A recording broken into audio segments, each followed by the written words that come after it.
Welcome to Across the Pitch. Let's get into it. What a massive night in Europe for both Manchester United and Tottenham Hotspur. Two English clubs, both fighting their own battles this season, stepped up when it mattered most and booked their tickets straight to the last 16 of the Europa League. Let's start with Manchester United's 2-0 victory over FCSB. This wasn't just any win. This was a statement of intent from Amorim's side. They controlled the game from start to finish, and while the first half might have had some fans nervous about finding the breakthrough, the quality eventually shone through. What's remarkable is that United finished the group stage as the only unbeaten team in the entire Europa League. Think about that for a moment. In a competition with teams like Lazio and Athletic Bilbao, United are the ones who didn't taste defeat once. Over in North London, Tottenham put together a really impressive 3-0 victory over Elfsborg. But the story here isn't just about the scoreline, it's about how they got there. With their injury crisis reaching almost comical proportions, Spurs turned to their academy products, and boy did those kids deliver. We're talking about a performance that had everything: skill, confidence, and that fearlessness that you only really see from young players who haven't yet learned to feel the pressure. What's fascinating about these two victories is how they represent different paths to the same destination. United's win was methodical, controlled, professional, exactly what you'd expect from a team trying to rebuild their identity under a new manager.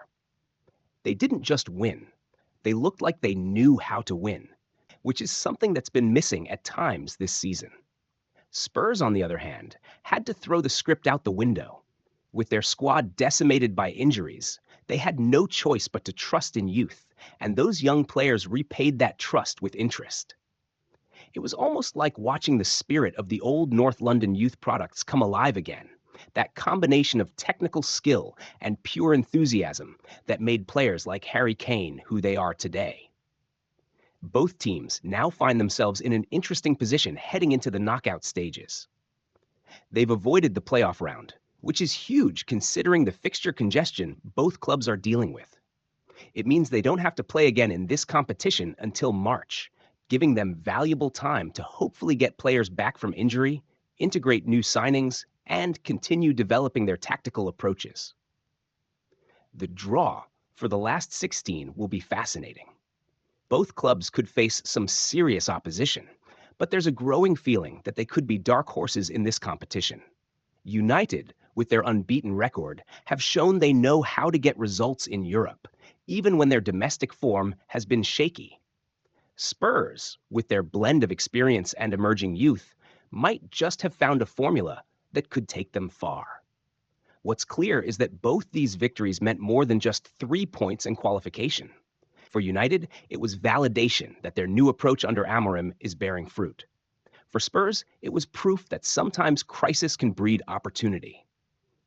These are the kinds of nights that can change the trajectory of a season, and both clubs will be hoping this is just the beginning of something special in Europe.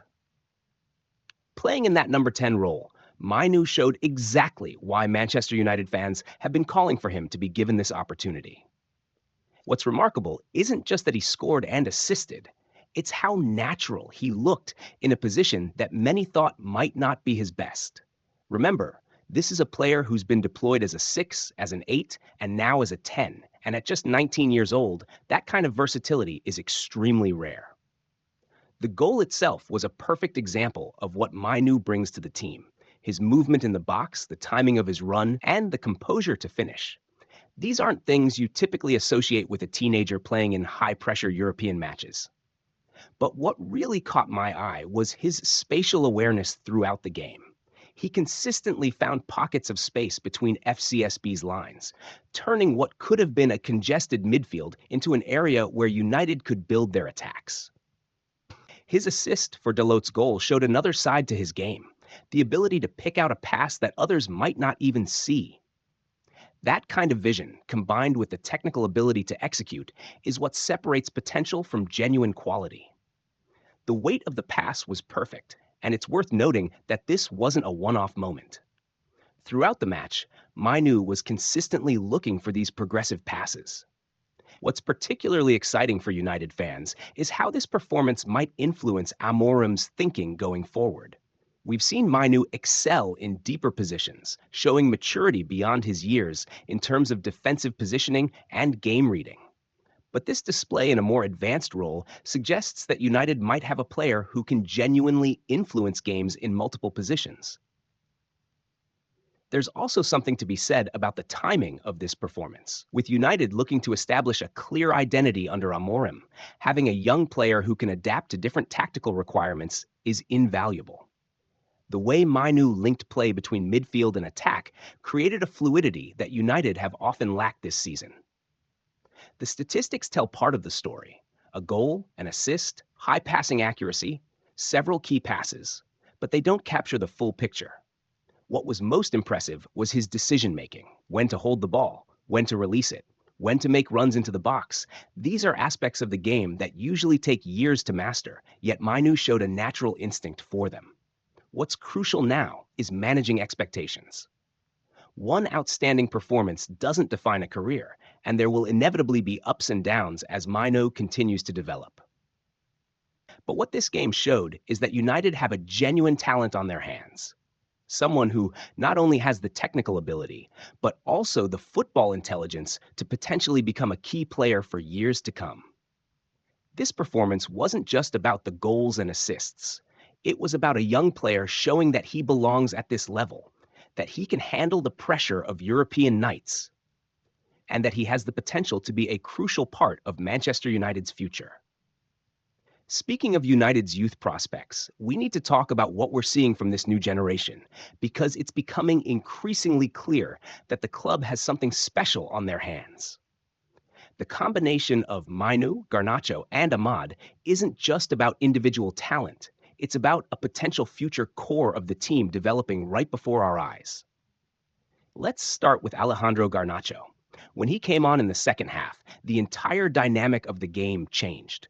What's fascinating about Garnacho is how he's evolved from being just a pace merchant to becoming a genuinely intelligent footballer. His movement, his decision making, his ability to link up with teammates, it's all progressing at an incredible rate. And let's remember, he's still only 20. The fact that there have been rumors about potentially selling him to raise funds is, quite frankly, baffling. Then we have Amad Diallo. His impact when he came on was immediate, providing width, taking on defenders, and most importantly, making intelligent decisions in the final third. What's particularly impressive about Amad is his ability to play in tight spaces, despite his size. He's got this low center of gravity that allows him to turn quickly and beat defenders in ways that bigger players simply can't. When you look at these three players, Mainoo, Garnacho, and Amad, what you're seeing is the potential future spine of Manchester United. Think about it. When was the last time United had three young players of this caliber all developing at the same time? You probably have to go back to the class of '92 for something comparable. But here's where things get concerning. There have been persistent rumors about United potentially needing to sell players to comply with financial fair play regulations. The names of Garnacho and Mainoo have been mentioned, and it's absolutely crucial that the club resists any temptation to cash in on these players. This isn't just about their current ability, it's about what they represent. Manchester United's identity has always been built on developing young talent. From the Busby Babes to the class of '92, through to Marcus Rashford and beyond, it's part of the club's DNA. When you look at how these young players performed against FCSB, you're seeing that tradition being carried forward. They're not just talented individuals, they're players who understand what it means to play for Manchester United. What's particularly exciting is how these players complement each other. Mainoo's intelligence and technical ability, Garnacho's directness and flair, Amad's close control and creativity, they each bring something different to the team. And importantly, they're all capable of playing in multiple positions, giving whoever's managing the team tactical flexibility. The financial arguments for selling young talent are always short term. You might get a significant fee for a younger player, yes. The real cost, though? Look at Bayern Munich with Jamal Musiala, or Barcelona with Gavi and Pedri. These clubs have built their present and future around young talent. United have the opportunity to do the same with this generation. Last night's performance wasn't just about securing qualification for the last 16. It was about these young players showing that they deserve to be part of United's long-term future. The technical ability is obvious, but what's more impressive is their mentality. None of them looked overwhelmed by the occasion. They played with confidence, with personality, and most importantly, with an understanding of what Manchester United should be about. This is the kind of core you build around, not sell off to balance the books. When we talk about youth development making a difference in big moments, what we saw from Tottenham's academy products last night was nothing short of remarkable. In a European knockout game, with the pressure on, these young players didn't just fill in, they absolutely seized their moment. Let's start with Dane Scarlett, because his story is particularly interesting. Here's a player who's had a tough time on loan, coming back to the club with questions about his development, and what does he do? Comes on and scores a bullet header that would make any striker proud. The timing of his run, the way he attacked the cross. This wasn't just about being in the right place at the right time. This was about showing real striker's instinct. Then we have Ajayi, making his debut no less. The confidence to get on the ball, to drive at defenders, and then to finish with that kind of composure. It's the kind of debut that young players dream about. What's particularly impressive is how he didn't look overawed by the occasion. Sometimes, young players can freeze on their debut, especially in European competition, but he played with a freedom that suggests he's got the mentality to match his talent. And then there's Mikey Moore, who's been knocking on the door of the first team for a while now. His goal in the 90th minute wasn't just a consolation, it was a statement. The way he picked up the ball in his own half, drove forward, and finished with such confidence. That's the kind of individual brilliance that makes coaches sit up and take notice. What's particularly impressive about these performances is the context. This isn't a dead rubber game where youngsters are given a run out. This was a crucial European match where Tottenham needed to secure their position in the last 16. The pressure was real, the stakes were high, and these academy products delivered. It's worth noting that this isn't just about individual talent. It's about Tottenham's youth development system as a whole. The way these players slotted into the team's tactical setup suggests they're being well prepared in the academy.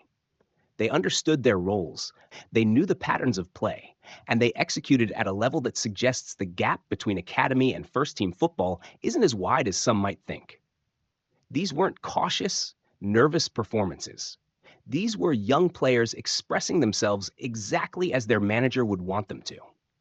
The timing couldn't be better either, given Tottenham's injury crisis. When you lose as many senior players as Spurs have, it can be easy to fall into a negative mindset. But what these young players showed is that sometimes crisis creates opportunity. They've not just put their names in the hat for more playing time, they've shown that they can be genuine options for the team going forward. It's also worth noting the reaction of the crowd. Tottenham fans have always had a special relationship with homegrown players, and the way they celebrated these goals, particularly Ajayi's debut strike, shows that connection is as strong as ever. There's something special about seeing academy products succeed, especially in European competition. This performance doesn't just reflect well on the players themselves. It's a testament to everyone involved in Tottenham's youth development, from the academy coaches to the first-team staff who've integrated these players into the senior setup. It shows that despite all the focus on big money signings and immediate success, the pathway from academy to first team is very much alive at Tottenham. The injury situation at Tottenham has now gone beyond concerning and entered the realm of the absurd.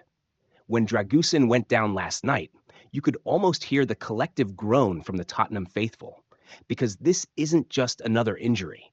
It's becoming a pattern that threatens to derail their entire season. Let's put this into perspective.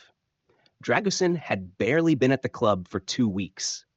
He was brought in specifically to provide defensive cover during an injury crisis, and now he's become part of that very crisis.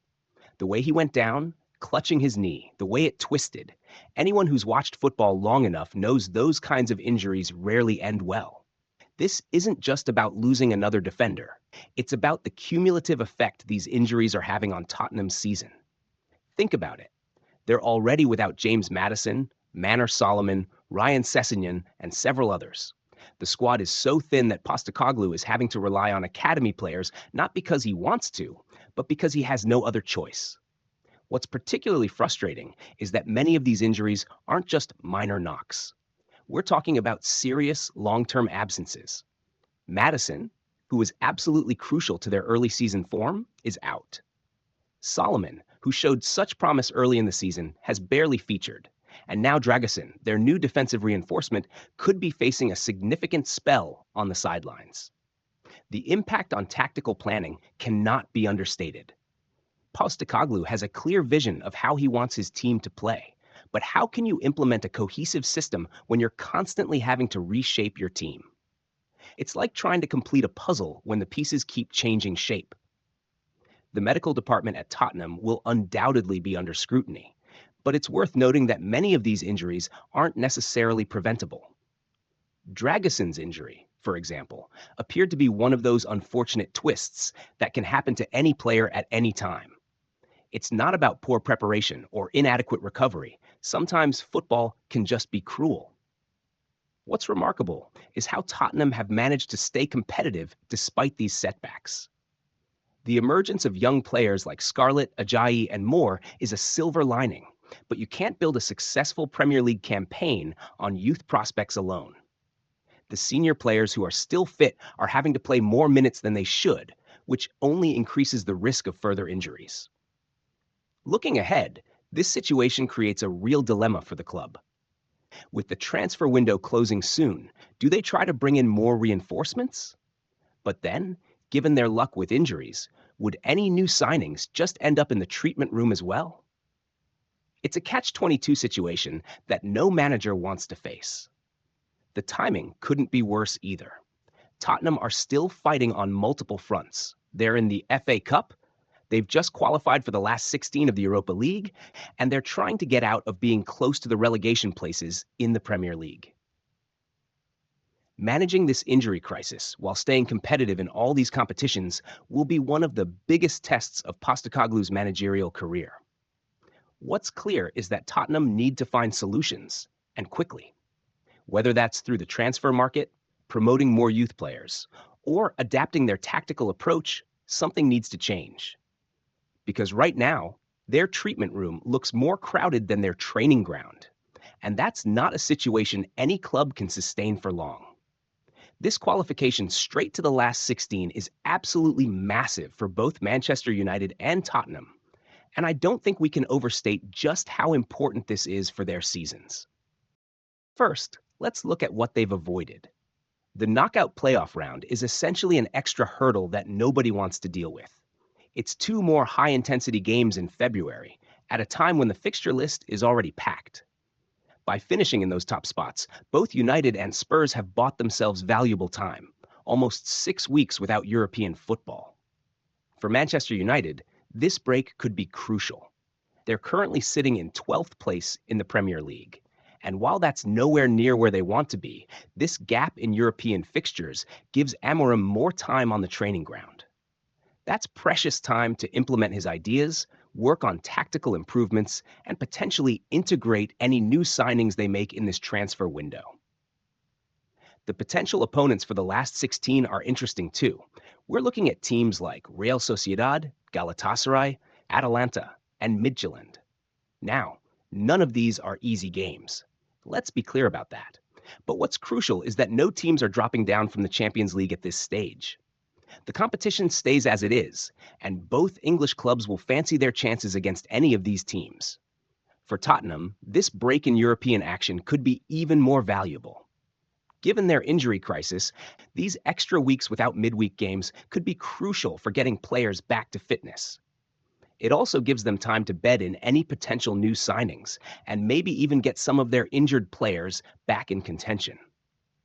What's particularly interesting is how this could affect both teams' approach to the competition. The Europa League suddenly looks like a very viable route to Champions League football.